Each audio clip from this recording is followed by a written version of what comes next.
UFC 316 में मेराब डवालिशविली ने dominate किया शोनो मैली को। रैली निकाल दी शोनो मैली की। मेरी प्रेडिक्शन फेल कर दी, या फिर ये कहें कि स्टेटमेंट दे दिया। पहली बार सबमिशन निकाल के अपने UFC के करियर में उनकी विन स्ट्रीक कितनी हो गई है कुछ अंदाजा है? 13 फाइट की विन स्ट्रीक हो गई है।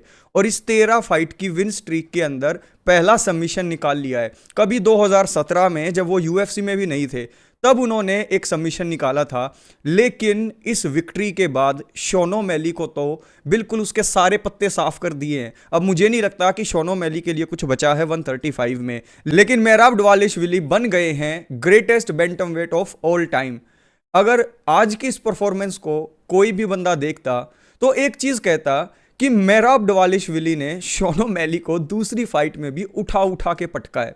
अगर आप उनका प्रेशर देखते तो आपको दिखाई देता कि यार फाइट से पहले के मेराब डवालिशविली और फाइट के अंदर जो मेराब डवालिशविली आए थे, कोई सेम पर्सन नहीं था वो। क्योंकि भाई फाइट से पहले हमें दिखाई दे रहा था कि शोनो मैली के खिलाफ वो थोड़ा सा उनको हल्का ले रहे थे। उनको लग रहा था कि यार चलो मैं जीत ही जाऊंगा। He was not so worried about शोनो मैली, और कहीं इस फाइट के अंदर वो हार ना जाए मोटिवेशन के कम होने की वजह से।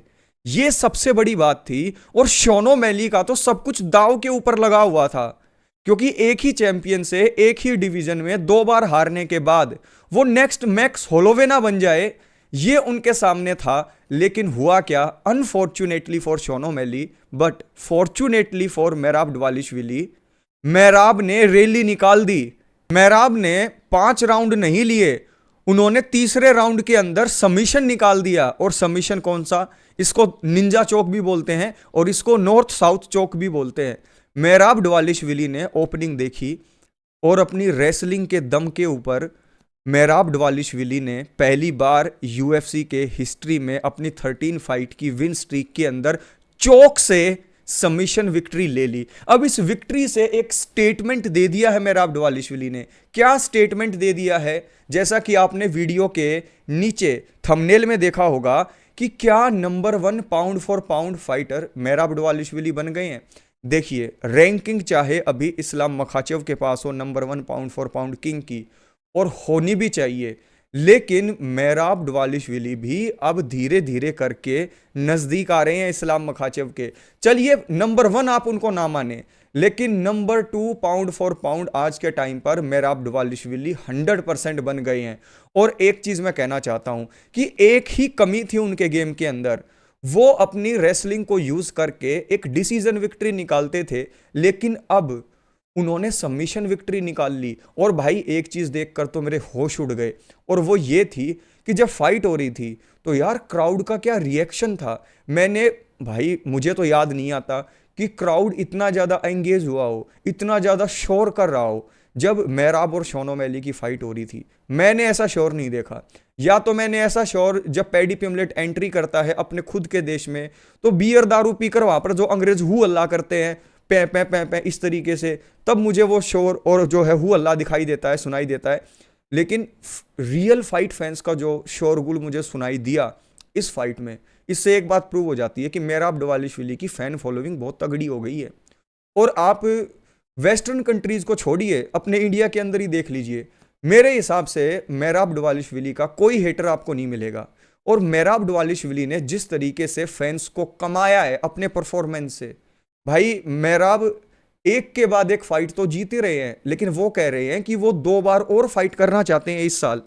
आप अगर पिछले साल देखें तो 2 फाइट की, इस साल भी 2 फाइट कर लिए, आधा साल हो गया है, तो लगातार 4 फाइट वो कर चुके हैं।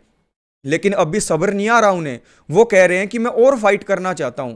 तो यहां पर मेराब डवालिशविली जब रिटायर होंगे तो वो greatest bantam weight of all time कह लो उनको, या फिर फ्यूचर हॉल ऑफ फेमर कह लो, या करंट गोट स्टेटस उन्हें देने की बात करो, तो भाई बिल्कुल भी गलत नहीं होगा।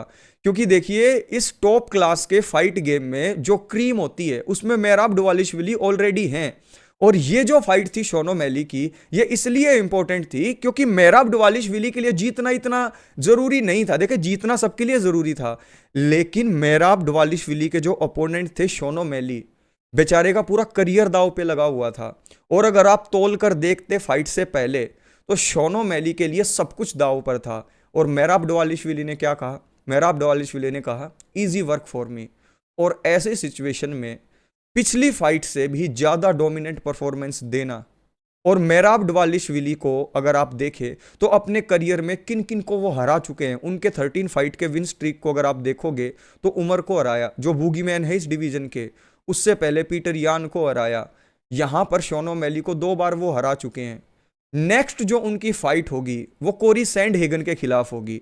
अब देखिए कोरी सैंडहेगन और मेहराब दवालिश्विली की जब आप मैचअप करते हो तो आपको साफ दिखाई देता है कि भाई इस परफॉर्मेंस के बाद मेहराब दवालिश्विली ने जब पीटर यान को 50-45 मार दिया था तो कोरी सैंडहेगन का क्या होगा। लेकिन वही बात है भाई, नई फाइट, नया अपोनेंट, नया गेम प्लान। लेकिन मेहराब दवालिश्विली, ओ माय गॉड, लाइफ में पहली बार मेहराब दवालिश्विली के खिलाफ आई पिक्ड, क्योंकि सिचुएशन ऐसी थी कि नथिंग टू लूज था मेहराब के सामने और everything to gain and everything to lose था शॉन ओमैली के सामने।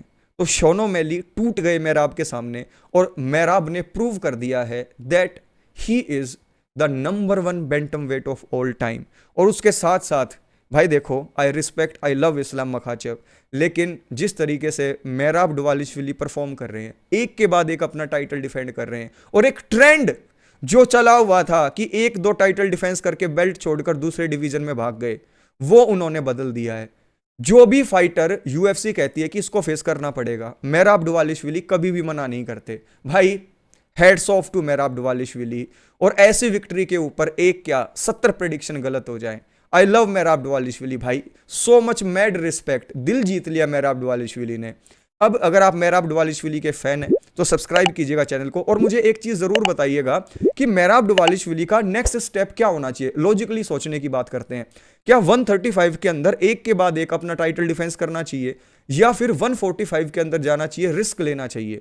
अब 2 तरीके की सोच हैं, 2 तरीके हैं, और दोनों के अंदर अब अपनी लेगेसी क्रिएट होगी। अगर बैंटम वेट डिवीजन को अगर आप देखें तो ज़्यादा टाइटल डिफेंस किसी के नहीं है, 1 या 2 टाइटल डिफेंड करते हैं और उसके बाद जो है चैंपियन हार जाते हैं। लेकिन मेहराब की 13 फाइट की विन स्ट्रीक हो चुकी है, पूरे डिवीजन को उन्होंने बिल्कुल हिलाकर रख दिया है, ज़्यादातर फाइटर्स को हरा दिया है। लेकिन 1-2 फाइटर जो बचे हैं उनको भी अगर वो हरा देंगे तो एक के बाद एक टाइटल डिफेंस बहुत ज़्यादा हो जाएंगे। और भाई sky is the limit for मेहराब दवालिश्विली।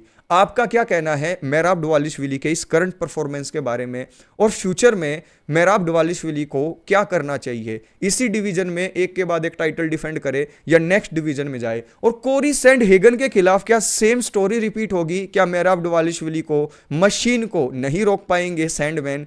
और उसके साथ साथ ये भी मुझे बताइएगा कि पाउंड फॉर पाउंड की अगर बात करें तो क्या मेहराब दवालिश्विली इस्लाम मखाचेव के बराबर आकर खड़े हो गए हैं, या फिर उन्हें अभी 1-2 टाइटल डिफेंस और करना पड़ेगा, या मेहराब को क्या करना पड़ेगा यह कहलवाने के लिए that he is the best. क्योंकि कार्डियो की बात करो, फिनिश करने की बात कर लो अब तो चाहे, और चाहे स्ट्राइकिंग में अपने आप को इंप्रूव करने की बात करो, चाहे फैंस के दिल जीतने की बात करो, चाहे हेटर्स को लवर्स में कन्वर्ट करने की बात करो, फैंस में कन्वर्ट करने की बात करो, तो भाई मेहराब दवालिश्विली इज द बेस्ट। आपका क्या कहना है कमेंट कीजिएगा।